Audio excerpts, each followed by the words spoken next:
President Xi's trip starts in Seattle, where he will meet top business executives. He's also expected to hold private talks with the CEOs of Apple, Microsoft and IBM. The next day, President Xi Jinping will visit the headquarters of plane maker Boeing and tour its Everett factory. He's set to attend a private dinner at the home of Bill Gates.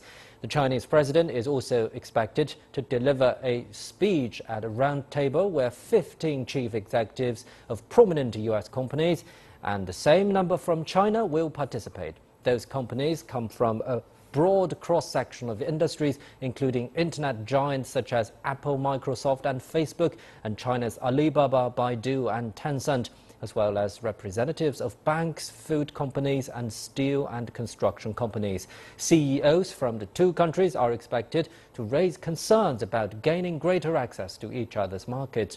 He will also exchange views on China's efforts to push through economic reforms to boost sustainable growth. Our correspondent Jessica Stone has more details. Consider this. Washington state actually sends a quarter of all of its exports to the nation of China. So there is a major trade relationship between the nation of China and the state of Washington that accounts for thousands of jobs here, as well as billions of dollars in trade, 29 billion just last year alone. President Xi Jinping has some personal connections to the city of Tacoma.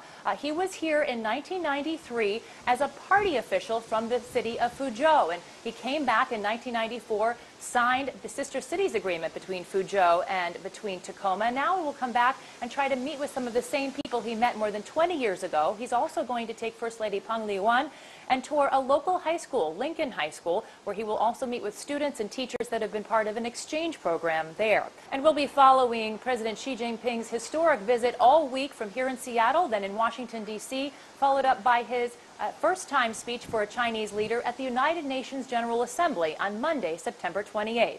Jessica Stone, CCTV, Seattle.